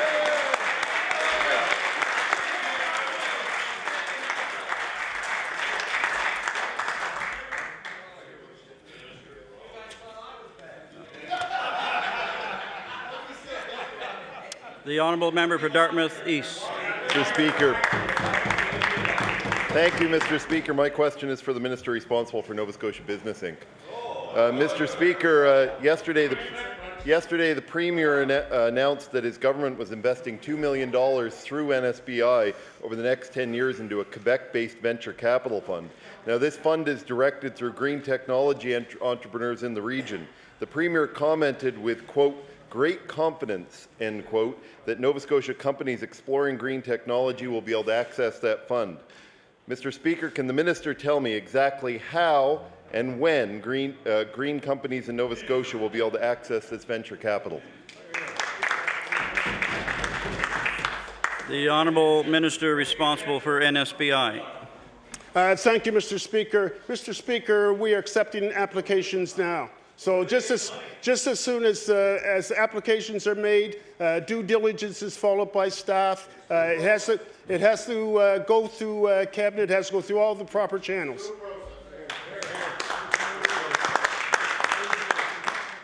The honourable member for Dartmouth East on your first supplementary. Well, Mr. Speaker, that's a little bit different than what the program's website says, which indicates that the government has invested into a private venture capital fund. So I'm not quite sure why applications to a private venture capital fund would go to government and through cabinet. That makes absolutely no sense to me.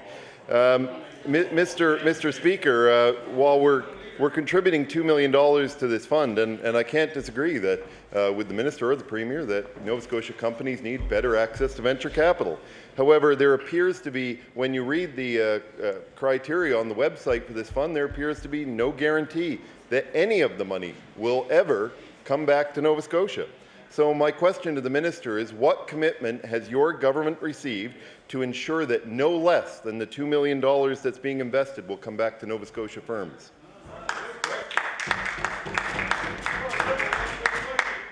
The honourable minister responsible for NSBI. Thank you, Mr. Speaker. And as I said, is that once determinations are made, we treat every application individually, and we make decisions based on merit.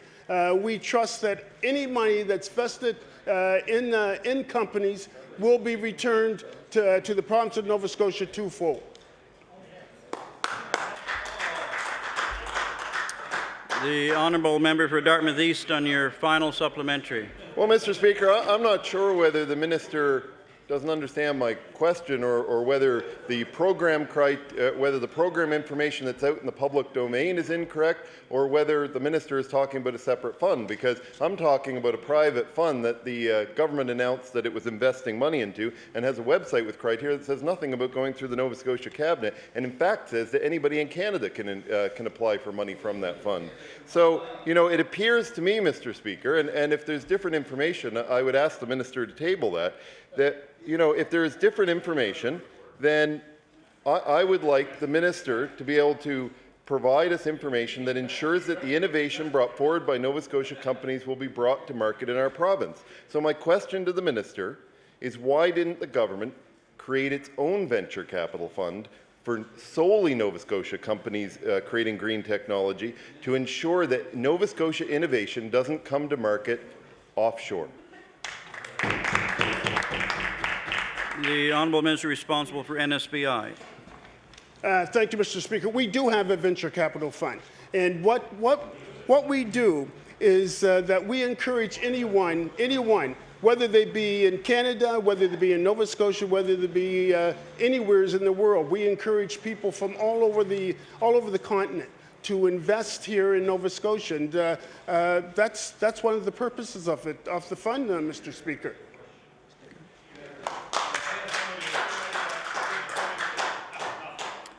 The honourable member for Bedford Birch Cove.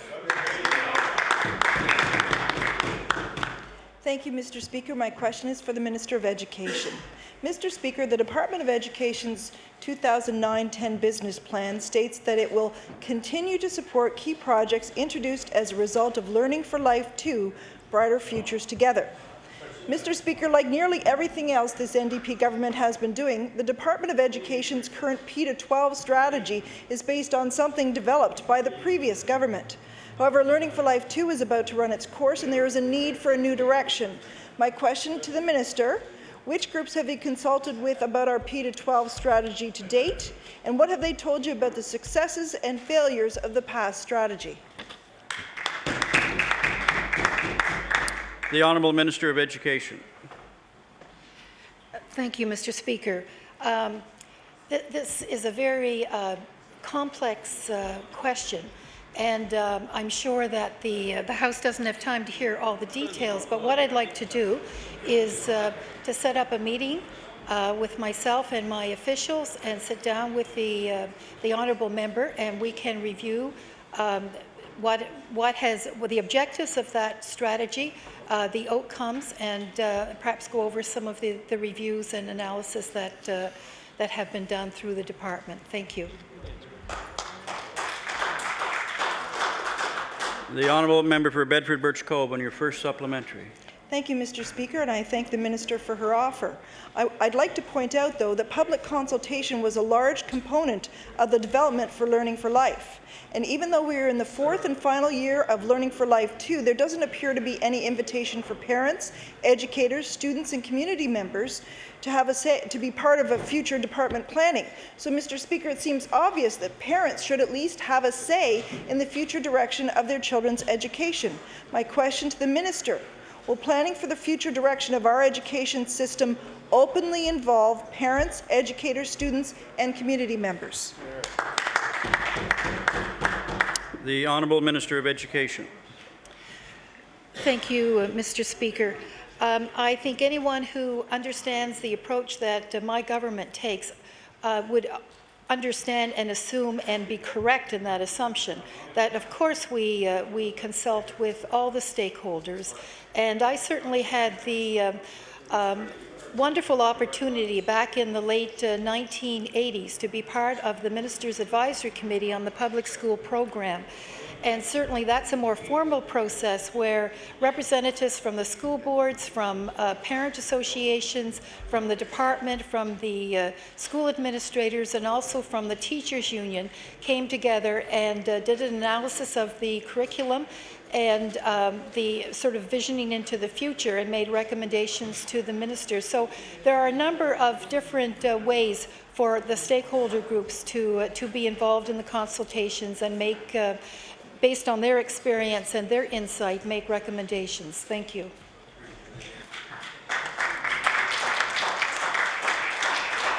The honourable member from Bedford Birch Cove on your final supplementary. Thank you, Mr. Speaker. So I take from what the minister says that there are no consultations thus far with parents.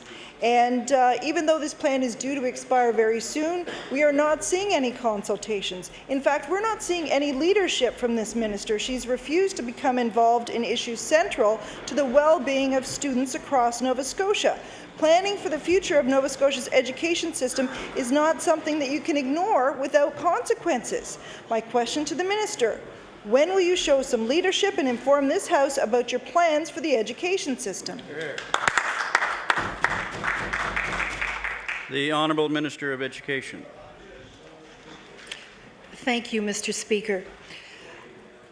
I have been very busy since day one in my office as Minister of Education, meeting with groups, and also, you know, as I mentioned earlier in the session, I've finished a tour going around the province, meeting with school boards.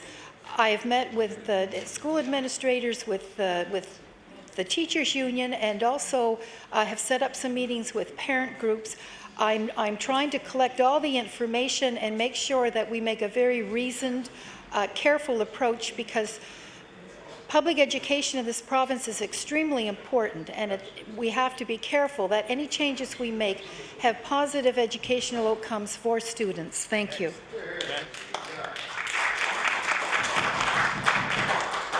The honourable member for Victoria the Lakes. Thank you, Mr. Speaker. Mr. Speaker, my question through you is for the Minister of Natural Resources. Mr. Minister, during question period last week, you said that your staff are reviewing the issue of the continuing spread of the spruce bark beetle, and that as soon as you had a plan, you would table it to this House. With the beetle now in 6 of Nova Scotia's 18 counties and showing no sign of slowing down, my question to the Minister is he able to table that plan today, and if not, when?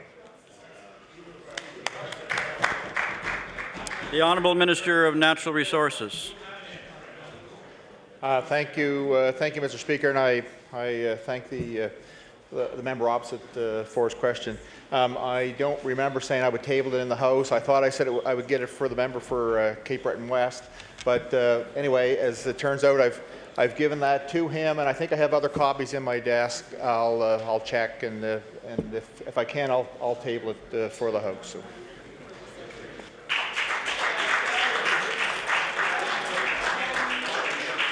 The honourable member for Victoria the Lakes, on your first supplementary. Thank you very much, Mr. Speaker. Mr. Speaker, the latest outbreak has been reported in Big Harbour, Victoria County area of Cape Breton. I noted last week that the Crown Land Forester working for DNR in Bedeck said most of the foresters expect this pest will destroy most of the mature white spruce population throughout Cape Breton in the next few years. Mr. Minister, you yourself said a lot of damage to pine trees would occur as well. My first supplementary is, does the Minister have an estimation of exactly how much Nova Scotia forest has been destroyed to date and how much more will go by the wayside? The Honourable Minister of Natural Resources. Thank you, Mr. Speaker. Actually, no, I don't have a number of the volume that's been destroyed. And it's not clear yet that even the trees that are dead, that we can't harvest those in some way and still make use of them. So it might be a bit premature to think that they're going to go by the wayside. We're hoping that they still can be harvested, Mr. Speaker. The honourable member for Victoria the Lakes, on your final supplementary. Thank you, Mr. Speaker. My final supplementary to the Minister is, how heavily involved is the Canadian Food Inspection Agency in dealing with this insect, and what are they telling you and your officials about slowing the growth of the beetle down? The Honourable Minister of Natural Resources. Thank you, Mr. Speaker, and I'm worried that maybe I may have misinterpreted the member's question. I thought he was talking about the bark beetle. The beetle that he's referring to that would trigger CFIA is the brown spruce longhorn beetle. But the bark beetle wouldn't be one that CFIA would have a concern about. It's an indigenous species in the province, and it would only be the longhorn beetle or some other non-native species that would show up in the province that would have the interest of CFIA. So I'm thinking that that CFIA wouldn't be involved in this, and I've had no discussion on the bark beetle with CFIA. The honourable member for Kings West. Speaker. Mr. Speaker, markets do not currently provide Nova Scotia farmers with a reasonable return for their production activities. This is the main concern for farmers, corroborated even further by the results of the Kelco report 3 years ago. Nova Scotia cattle producers need decisive action from government. They need it now, Mr. Speaker. My question to the Minister, will you implement the recommendations from the Kelco report, recommendations asked for by the beef industry?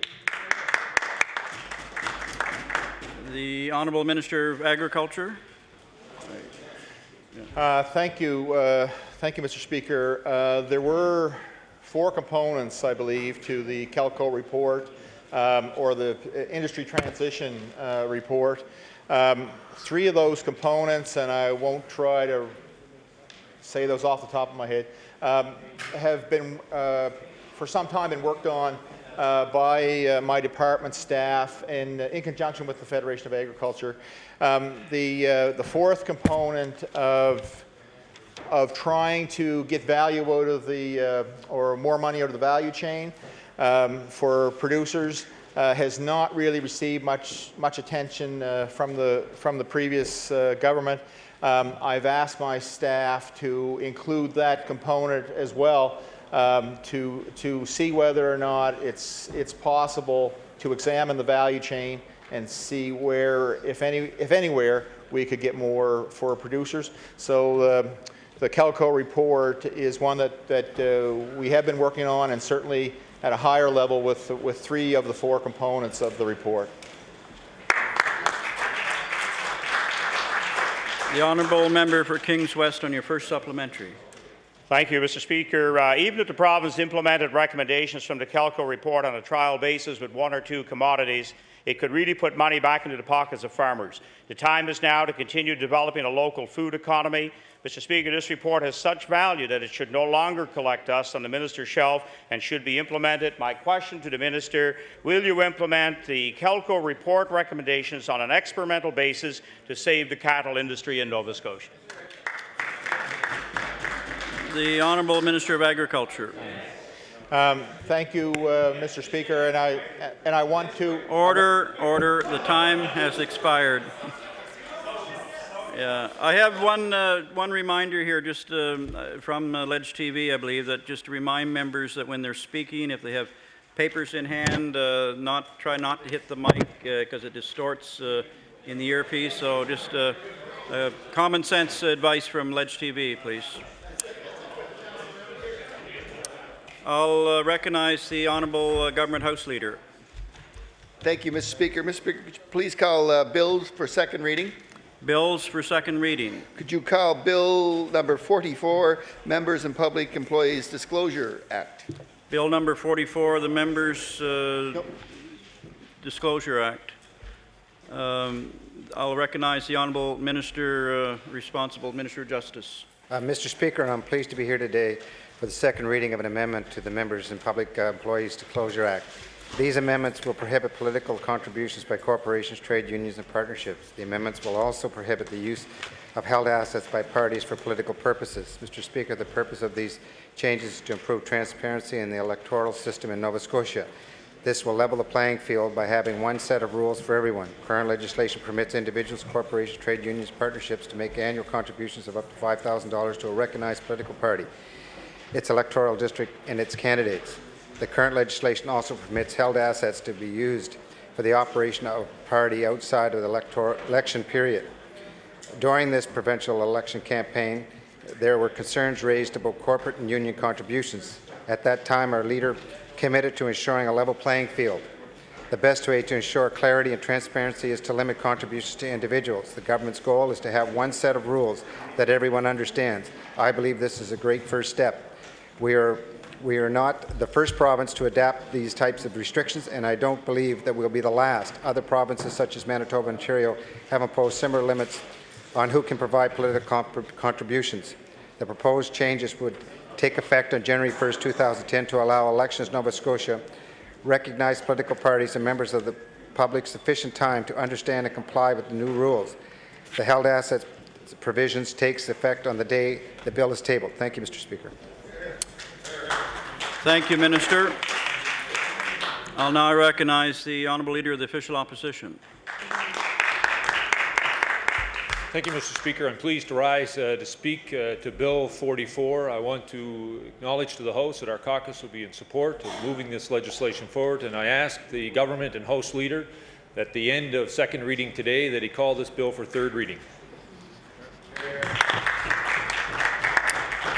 The Honourable Government House Leader. Okay. Question. I'll call on the Minister to close debate on second reading. Speaker, I ask for debate to be closed. You're moving it? I move it, please. There's been moved on second reading. All those in favour signify by saying aye. Aye. Those against say nay. The motion is carried. Bill 44, entitled An Act to Amend Chapter 4 of the Acts of 1991, the Members and Public Employees Disclosure Act. Order this bill be referred to the Committee on Law Amendments. I'd like to move this bill right to pass law amendments, pass the committee of the whole, and right to third reading with unanimous consent. Is there unanimous consent to do that? Agreed. We're ready then for third reading. The Honourable Minister of Justice. I move third reading. On Bill 44. Okay, there's been a motion for third reading of Bill 44. Are you ready for the question? All those in favour signify by saying aye. Those against say nay. The motion is carried. Bill 44.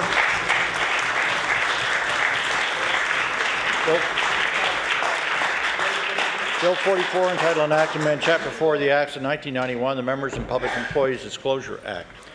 Ordered that this bill do pass. Ordered that the